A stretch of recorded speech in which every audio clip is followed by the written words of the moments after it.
মধ্যপ্রাচ্যের রণক্ষেত্রে নিভে গেল মৌলভীবাজারের বড়লেখার প্রবাসী সালেহ আহমেদ ওরফে আহমদ আলীর জীবন প্রদীপ। শোকের ছায়ায় স্তব্ধ পরিবারসহ স্বজনেরা। ইরানের মিসাইলে আমার আব্বার গাড়ির উপরে পড়ে। তারপরে আব্বা পিছনের দিকে গাড়ি মিসাইলটা যায়, যার ফলে আব্বার আঘাত হয় পিছনে। গাড়ির মধ্যে একটা আঘাত হয়, গালের মধ্যে একটা আঘাত হয়, পাওয়ার মধ্যে একটা আঘাত হয়। পরে বাসিন্দা মানুষ তিনজন পুলিশের মাধ্যমে হসপিটাল নিয়ে গেছে। আমার আব্বা সব তিনজন ছিল। আমার আব্বা নিহত হয়েছেন।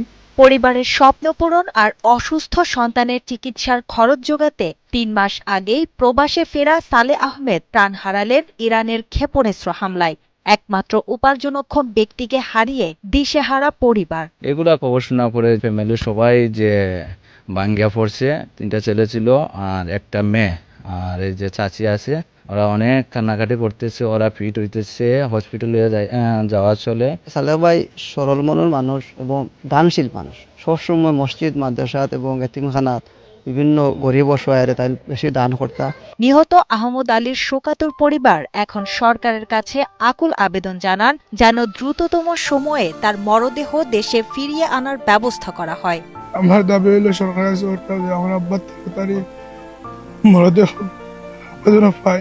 প্রবাসী মন্ত্রণালয়ের মাধ্যমে এবং সরকারের মাধ্যমে সরকারি খরচে ওদের লাশটুকু ওদের বাড়িতে পৌঁছে দেওয়ার জন্য ওদের জোরালো দাবি আর কি। এখন এই লাশটুকু আনতে অনেকটা খরচ হইবে, এই খরচটুকু আমাদের মাঝে কেউ মেনটেন করে দেওয়ার মতো নেই। আমরা সরকারি পৃষ্ঠপোষকতা এই লাশটার জন্য আমরা দেশে ফেরত এতটুকুই চাই। এই ফ্যামিলিটা অবশ্যই এখন সরকারের কাছে আমরা আকুল আবেদন জানাই আর যে এই ফ্যামিলি প্রতিবন্ধী তেলেসিয়াম রোগী সহযোগিতা অনুদান দেওয়ার জন্য।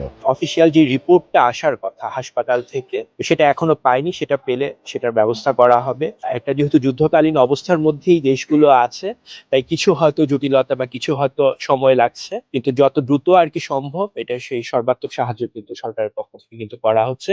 আমি এখানে আমাদের জেলা প্রশাসক মৌলভীবাজার স্যারের নির্দেশে আমি এখানে এসেছি এবং আমরা বলেছি যে তাদের যা যা সমস্যা আছে, যেটা আছে, সরকার তাদের পাশে আছে।